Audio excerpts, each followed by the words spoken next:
Welcome to the San Antonio Express News' Athletes Roundtable. This is the second part of our Black History Month highlight. I'm your host, Ronald Harrod Jr., and I'm joined by 3 Black athletes from our San Antonio area schools and universities. But for those who don't know you all, please introduce yourself. Asia, can you start? I'm Asia Prudhomme, and I play basketball. I'm Isaiah Walker. I'm a junior at UTSA on the baseball team. I'm Elijah Frizell. I'm a senior at UTSA, and I run track and field. Now, I wanted to kind of kick off the roundtable by sharing some stories and kind of talking about your journey of how you all got here today. So can someone start with kind of who you are, kind of how'd you get to this point?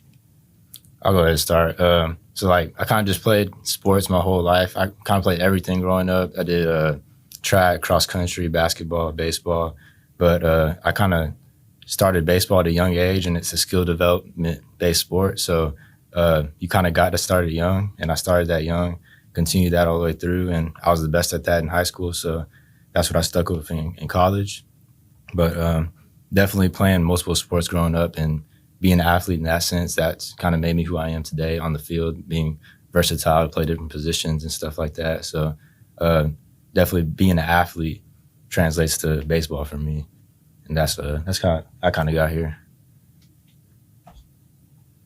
I guess as far as it goes for me, just like Isaiah said, I played like every sport growing up, from golf to tennis to everything. But, being at a height disadvantage, some sports just wasn't going to work for me, like basketball and football. Like that just wasn't going to work. But I've been doing track my whole life since I was like 8. And I kind of just like stuck with it. Like since I've been doing it for so long, like I kind of want to just see it to the end. And I guess I came to college during COVID. So like recruiting standards, like it was just different. Like we couldn't do visits or like anything like that. Seasons got cut short. But it was a blessing for me to get this opportunity to run at the college level. So I guess just having that opportunity is just like it's kind of like helped me grow as a person, helped me develop my talents. And then here we are now on the last year. For sure. Asia? Just like them, I played a lot of sports. I played football, I did cheerleading, I did softball, I did track, I did basically almost all the sports. But mainly I stuck to basketball around when I turned maybe 10 or 11. I played basketball, and then that's just been my sport ever since. I've been good at it, so that's just what I stuck to. So. Okay, now that we've kind of had all of our athletes kind of introduce themselves, I wanted just to add just some background on them. So starting with Asia, I know you averaged 12 points per game during your 3 varsity seasons at East Central High School. For Elijah, I know you're a sprinter. You're from the Dallas area, a kinesiology major, and a member of Kappa Alpha Psi Fraternity Incorporated. For Isaiah, I know you're a baseball player. Isaiah told me he plays everywhere on the field, wherever coach needs him. And you do want to be a pilot as you grow older. So I thought that was something really cool. So now I want to kind of talk to each of you kind of about where you all are from and how that made you. So I know, Asia, you're from the east side of San Antonio. Can you talk about growing up on the east side? How's that made you who you are today? Growing up on the east side of San Antonio, it's really the part I'm from, it's really in the country for real. And now they put houses and stuff, so it's really not the country no more. But it's really been the country. It's out there by Heritage and Oakcrest and stuff like that. So if you know where that's from, then it's out there in the country. But it's the way I grew up out there is just probably like any other country person. There was some stuff that you did growing up. Play by myself outside, really. We had some cows. We had chickens before. Yeah. We had a big old orange tree. It got ruined by the snow recently, so. But that was good. It's really just country stuff for real. Just really country stuff. That's it. For me, I went to Manville High School in South Houston area, and Manville's a real big football, basketball, track school. So growing up in the neighborhood, my parents would never let me be inside. We would always, me and my next door neighbor Kyler, we'd be out from sun up to sundown, just playing basketball, kickball, football, whatever. I think just being outside and being active at a young age like that, and just constantly doing stuff that molded me into the athlete I am right now. And yeah, then just throughout high school, I would say Manville is kind of like a HBCU version of a high school. It's mostly Black population, so obviously football, basketball, track is going to be up there for that. So obviously participate in those sports, it's very competitive and kind of molds that competitiveness in you because that's just how it is. I guess for me being from Dallas, like everybody played a sport, no matter who. Like I couldn't look back and think of somebody who didn't play a sport, whether man or woman. Like it really wasn't an option. Like from a young age, you're playing a sport upwards, elementary, like all the way up through high school. But I went to a small Catholic school in Oak Cliff, Bishop Dunn. So I guess just going to like a small Catholic school, we still played against public schools. So I guess just having that that stereotype against us, like, oh, private schools, they can't really like compete. But then when we go out there, you know, we're beating like 5A, 6A teams.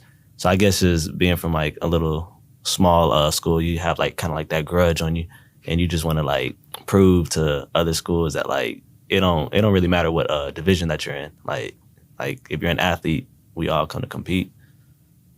And like in high school, did any of you have like any negative experiences, either just adversity that you faced or like race related? I guess we can start with you, Asia. I know you had the Marble Falls incident. Can you just talk, well, first I guess what the incident was, and then kind of how that's kind of affected your life since? The incident was I was standing at the free throw line getting ready to shoot a free throw, and a kid in the student section was making monkey sounds at me, and we got it on video. And it made me, after the whole situation, I didn't really hear him when I was making my free throw because everybody, if you know basketball, everybody is taught to focus on your free throw. Don't worry about anything else that's going on. So that's what I was doing. I was just focusing on my free throw. Of course, I made the free throw. But yeah, he was making monkey sounds, and I really didn't notice it until after the game, the coach showed me the video. So it was just like, my feelings was hurt because like it was 2023. Like, why are we still doing this? Why are we still being racist? Like, this is childish. Like, and so like my feelings was hurt.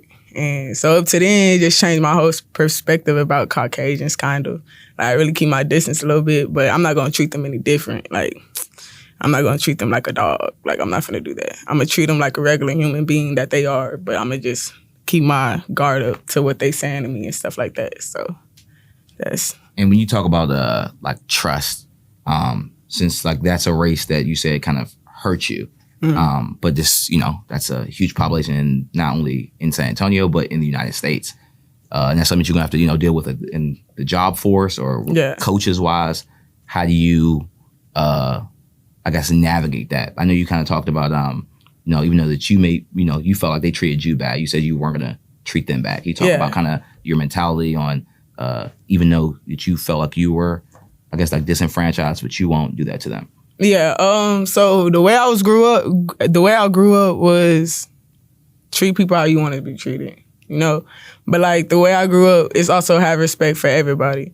So I'm not gonna like treat somebody different because the way they look or the way they talk or the way they dress or the way they look. Like, I'm not finna do that. That's not how I was growing up. That's not how it is. That's not how it should be either. Like, so like me saying that, it's just like, I don't care who you are. I don't care like what you do. I'ma still have my respect for you. Like, I'ma still care for you. I'ma still be there for you. But like at the same time, I'm gonna keep my guard up. I'm not gonna let my guard down just so you can run me over. I'm not gonna do that. So. And you have like a comment on that situation? I mean, it's good that you keep your head on straight. I mean, I know like we're in a generation where it's kind of like a little divide between African Americans and like the white population, but it's just something that like you can't really stop it, but you can just change on how you react to certain things that like go on. So the way that you react, you know, that's like +1. Like, I know it's tough to be like the bigger person sometimes, but you know, sometimes whenever you look back, you could probably appreciate being the bigger person. Yeah, no, I kind of like how you said, like, you're not going to let that one situation change how you look at people just in general, like the whole population. Like, nah, we need to be big on, like, judging people for what they do for them and not for, okay, this one person in this category did this to me, so I'm going to treat everybody in this category like this, and I got hate for all y'all because this one person did that. Like, nah, it shouldn't be like that, regardless of race, gender, whatever differences we have in life. Like, we should judge people based off what they did to us and not not just generalize everything. I feel like as a society, we kind of do that way too much now. And then for you two, is there any racial instances you all had in high school? And if not racial, just any adversities you think you had to overcome? Maybe a coach wasn't trying to play you. It could be anything. I kind of had that situation for me in basketball versus baseball, because in high school, all the way through high school, I played both basketball and baseball for the school team. And there's a little interference at the end of basketball season and the beginning of baseball season. And but I was like playing on a varsity level for both of them. So obviously there was a conflict of interest there. And so like the following off season, I wanted to do half my days in the off season with baseball, half of them with basketball. But basketball coach didn't really want to do that, even though his big argument was that I wouldn't know the plays and stuff like that. But I would go out there and run the plays for everybody. I'd be on defense, shooting gaps, because I knew exactly what the play was already. So I didn't really feel like that was a valid reason. But that kind of just brought some differences between me and the coach, and we kind of had some issues with that with the basketball coach. So that's kind of what I feel like kind of led me to sticking with baseball in the end, which I'm not complaining. Like, it's a blessing where I'm at right now. Like, I'm part of a great program at UTSA playing baseball, and I still love basketball and everything like that. And some days I do miss playing it, but that definitely molded or it changed the direction of where I was going to go, like, for my college career. Because at that point in time, like, I won't say I was the best at basketball, but I think I could have played on the collegiate level. So that option was still open. But as soon as that stuff happened, it kind of like, okay, I'm gonna stick to baseball. Anything similar? I guess for me, like, I never really had any like racial incidents, but I think the biggest adversity was just injuries. Like, I was just constantly hurt. Just what type of injuries? Everything: hamstrings, quad, hips. And you're a runner too, so this is like even like I still got hurt playing like other sports like basketball, like my knees. I'm still recovering from that. But knees, ankles, everything. But mainly, like them legs, like it was just something that was just like year round, like clockwork. Like as soon as it gets to around March, boom, injury. Yeah. And you just like right before the season. Yeah. But it was just like sometimes you just gotta. I guess one thing that I wish I could have done better was just like preparing more, like on the physical therapy side, like just to get everything stronger before the season. But that's in the past though. But hey, we're here now. Yeah. And so you're from the Oak Cliff area in Dallas? Yeah. So that's like I'm really from like Duncanville. Okay. But, I went to school in like Oak Cliff though. So these are pretty like predominantly, or they have a huge African American population in these places. Yeah. Kind of, how have you kind of dealt with the transition from coming from those huge black populations to like a San Antonio? I guess for me, like, it didn't really feel like too much of a different transition because UTSA, like, they're pretty well diverse. Like, I don't know the percentage, but it's like fairly high compared to other public schools within Texas. So I feel like once I got here, like, I found my black community just like straight off the bat, like just joining different organizations, BSU. Shout out to Men of Honor. They really held. I'm fumbling my words.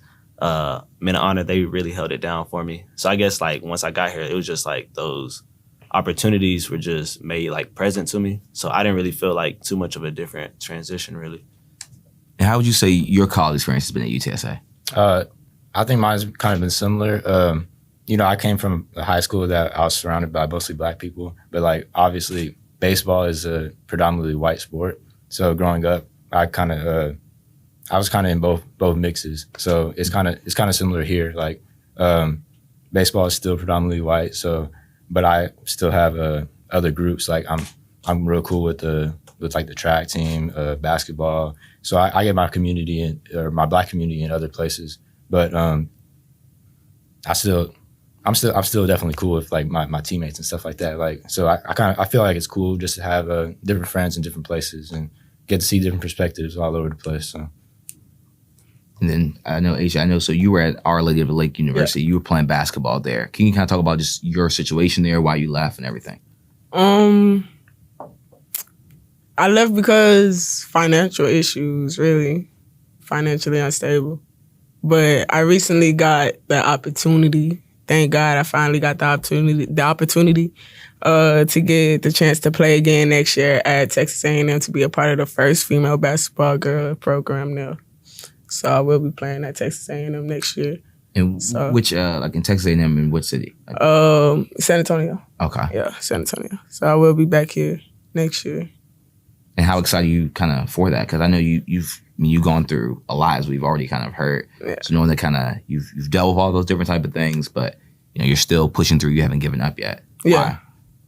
Because I feel like I got something to prove. I feel like I got to make my family proud. So. And then I know I talked to your East Central girls basketball coach, Coach V. I think you told me prior that you look up to her as similar to like a stepmom. Like you really look for her. She's like somebody you confide in, somebody you trust in. Talk about why and how she's built that relationship with you. She's just been there with me since the beginning. Since not the beginning, but like since I came back from 9th grade because I didn't play my 9th grade year. So she just believed in me since I came back. So she always kept that faith in me, and I always kept that faith in her to keep that faith in me. So. And during you all's kind of like tough moments, like adversity, is there someone that you go to? It could be a parent, it could be a coach, anybody. For me, it's definitely just my family, my parents in general. Like they're always there for me, and then probably my sister. Like she's probably my biggest fan. Like from growing up, like she went to all the games growing up, and I know definitely for her, like going to my tournaments and stuff growing up was a big part of her life because she always had to be there. Since like obviously she wasn't playing, so she was just supporting. So like I know I could always go to her and that she's gonna encourage me and like be there for me because she's always been there for me. So definitely my sister. Most definitely God first, and then after that, Amen. And then after that, family. So mom, dad, grandparents, definitely, because they've already been through everything that I'm going through. So I guess just to be vulnerable with them is definitely been a blessing. Like they can offer me advice, calm me down, direct me through various situations. So shout out to the fam, definitely. And so you were raised by your grandparents? No. I was raised by my mom and dad, but mom grandparents, they live like close by. So like I had like a real tight relationship with them. And kind of, I guess, building that relationship kind of with your grandparents, because I know, Asia, you have a similar background. Well, Asia, I think you were raised by your grandparents for a bunch, and then you just have a really good, close relationship. Kind of how has that helped you all kind of like having that like support system as well with like a grandparent? How has that helped you get here? Oh, man. I think really just the nurturing side of things. Like, you know how they say like 2 is better than 1. 4 is better than 2. So I mean, I guess just having that extra like set of hands, extra brain, just to help guide you. Like let's say my parents were like too busy, like my grandparents would like be there. So I know like family, like they wouldn't skip a beat at all. So I guess just knowing that love and like support is there, like that means the most, really. Now, for our listeners that maybe are looking to be Division I athletes or just go to college and play a sport, is there any advice that you would give a future college athlete? I would say how you do anything is how you're going to do everything. So don't just like think, oh, I want to be a Division I college athlete. Like I got to put everything in the sports and then just neglect everything else. Like, nah, you put everything into sports and then put everything into your academic side too, because especially on this level, like college nowadays is expensive. So if you get scholarships in other academic areas, and that'll help the whole cause. And just besides that, like that turns out to be your character. Like if you do everything 100% and work hard, then at that point, that's just who you are. You're a hard worker, and not just on the sports side, which I feel like we emphasize more than we do everything else. I'll say, yeah, definitely take your academics serious, because for me, I'm not on scholarship, but I still go to school for free because I have like the academic side. And that's like the best thing is to come out debt free. Like I don't have to worry about paying nobody back. I can just stack my money up. But I guess just being well diverse, I say, because college sports, or really just sports in general, it has to stop at some point. I mean, not just like stop playing. But college is only 4 years. You know, for some 5, 6, 7, 8, 9. COVID, but COVID year. Yeah. But it's like it only lasts so long. So you have to think about life outside of sports. You know, be well rounded, like be diverse, make connections, like business side, like everything. Because it's just like if you're more diverse, like it'll definitely take you further. Because then you can combine like your academic side and your athletic side, and now you like a 2-for-1 package instead of just this is all I have to offer. You have like multiple things to give to somebody, and that would definitely open up more eyes, more opportunities, everything. And is there anything that you wish you kind of would have known, Asia, that you would recommend to someone that maybe comes from your walk of life before going to college? Don't let nobody tell you anything different. Don't let nobody tell you what you can and can't do, because you can do whatever you want to do. So, yeah. Yeah. And when did you all kind of, actually, no, I want to ask this. So I know to be an athlete, you have to be competitive. Can you all talk about just how competitive you are? And maybe it's like a funny moment you said, okay, I was into that moment that time. It could be any moment.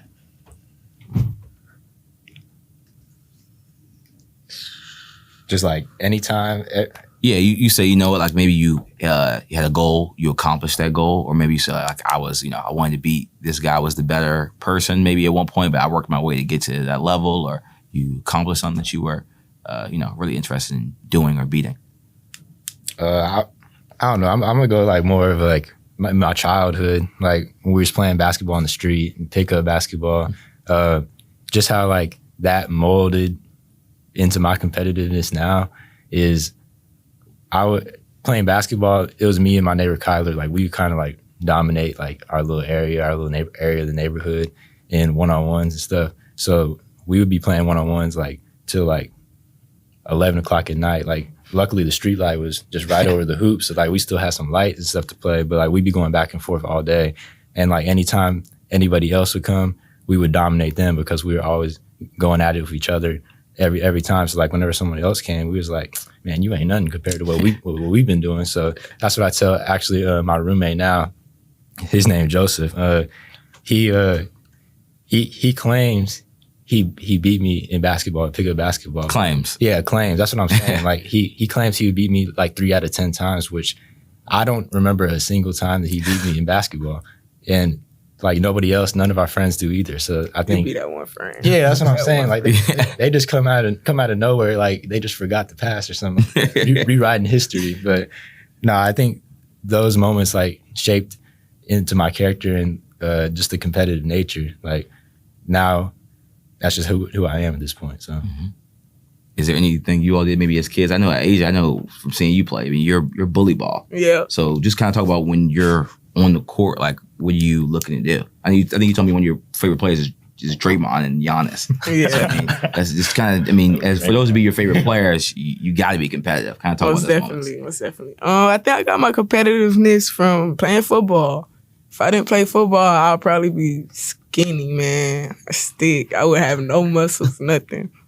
So football, most definitely, like being able to go against the boys, tackle the boys, get to the quarterback, intercept the ball, and then at the end of the games, it was just like the feeling of being able to take my helmet off and show them I'm a female. I beat y'all, like I'm a female, bro. Like come on. So that's probably the main thing that helped me. How long did you play football for, by the way? It was Little League, so it's like maybe like a year or two, probably. I mainly cheerleaded because my grandma, she always made me do that. But football was your passion, Yeah, most definitely. One time I walked off when we was cheerleading, I told them it was too hot, and I went to go play on the playground. I didn't want to cheer. I did not want to do that no more. So, yeah. Mm-hmm. So you be playing football on the court like Draymond? A little bit. When I get in the paint, I just, boom, hit him with my shoulder, and it's over with. Yeah. It's over. Okay, respect. Elias, do you have any moments like that? I guess just like racing people, because I know like a lot of people, they be like, like I'm fast. And I'm like, all right, we can line it up right here. And I jog and I still beat them. So like, I guess just always being like, I'm always willing to race somebody. I don't even care. To this day, you're willing to race? Well, not right now. Okay. But because I just had surgery 2 weeks ago. But like anytime before that, oh yeah, we can do it in socks, barefoot, flip flops, anything. You're always ready. Yeah, concrete, gravel. Like I'm willing to race. So I guess just always just having that competitive nature, even if it's not on the court field, just still being willing to compete. You know, that's always a plus one. Definitely. Okay, now let's move on. This is our kind of our last segment. This is our fun rapid fire round. We're just going to ask you questions. You have to get too deep into it, but it's it's jokes. It's fun. Okay, so for our first question, we have what is the better side dish? We have mac and cheese or collard greens. Oh, mac and cheese. Mac and cheese, most definitely. Who eat collard greens? Give me the greens. What? Man, you Give me the greens with a little vinegar. Yeah. Oh, a little vinegar. Okay. No, hot sauce too. Yeah. Oh, okay. I'm lactose, so you know. Same. My parents eat that too much. Nah. I'm gonna stick with my mac and cheese. Man. Yeah. So we got okay. I'll be here with you. We got 2 and 2. We're split on the mac and cheese and the greens. Okay, greatest athlete of all time. I have Serena Williams or Michael Jordan. So that'd be interesting. I mean, you have to pick between the two? Yeah, I pick between the two. Between knowing Michael Jordan, like his background history and stuff like that, and Serena, I'm gonna have to go with Serena. Because Serena ain't did the amount of stuff Michael Jordan did if you know. If you know. I'm going Serena also. I'm going with Serena. Like, so Serena changed the game. Hey. Sure. Like, and if we talking about MJ, I mean, he's in a debate for his own sport GOAT. So I mean, you in a debate for your own sport GOAT, then there ain't no debate with Serena. Like, that's true. I'm rocking with it. Yeah. Oh, Serena with the sweet. Yeah. Okay. Yeah. I mean, Serena. I mean, this is one of the most accomplished players in any sport, but in tennis, I mean, that's what she does. So, okay. Now, better movie. I have Friday, Juice, or Set It Off. Now, there's Black History Month, so I didn't want to pick 3 black movies. So Friday, Juice, or Set It Off. Oh, Friday. It's iconic. man, You don't have to pick that as well. I get to start quoting. I like my movie Set It Off, man. Set It Off for sure. I like my movie Set It Off. I like it. Is any of these movies like one of you all's like favorite movies in general? Nah, I mean it's up there like top 10 probably. Yeah, Friday, probably. but it's not like number 1. He be quoting it all the time. Oh, so. yeah. Oh, really? John Witherspoon. Yeah. Oh, okay. Okay, now, lastly, does anyone know what Muhammad Ali's birth name is? Anybody? It's probably something goofy, right? It's Cassius Clay. So Muhammad Ali changed his name because he's Muslim. So he essentially changed his name to get rid of his ties. He said, I think his last name was tied to slavery. It's not his actual name, so he changed his name to Muhammad Ali. That was just my last little trivia question. Hey, It's Black History Month. See, I knew that. I do that. Can't recall in the moment. I don't know. Folding under the pressure. Okay, now this is the last one I have. So going back to the Jordan one, we did this with our coaches. We have Michael Jordan and we do have LeBron James. So who do you all think is the greatest basketball player of all time? I don't like LeBron, so I'm going to just go with Michael Jordan. Okay. Like, simple. I do not like LeBron, like, at all. I'm gonna rock with LeBron personally. LeBron. I mean, he is like number 1 scoring, and he's gonna reach 40,000 points probably in the next like couple games. Yeah. But it's close. I'll say that it's close. Right. But Brian, like he just been doing it like what 20 how many years? 20 This is something. 21, I think. Yeah, something like that. No, I think it's definitely LeBron. Just because like the longevity of it, like he and some of the teams he's carried to the finals. Like, let's be for real. If LeBron not on that team, they in the lottery. Like they picking first overall next year, and he drags them to the finals for what was that run? He had like 9 straight finals appearances. Yeah, he's been to 10, so yeah. Like, it's the LeBron Invitational. That's what the finals is. Okay. And I'm not even a huge LeBron fan. Like my favorite basketball player is Steph Curry. So I had to sit there and deal with LeBron all those finals runs. Mm-hmm. Like, so I know the fear it put in me whenever I see my team going against LeBron. So that's why he the GOAT to me. Okay, definitely. Now, I did want to thank you all for participating in our Express News Athletes Roundtable. We hope to make this like an annual tradition for our listeners. So be sure to check out our video's description and make sure to click on the link, which we will have our article in there, and you can hear some other athletes' voices.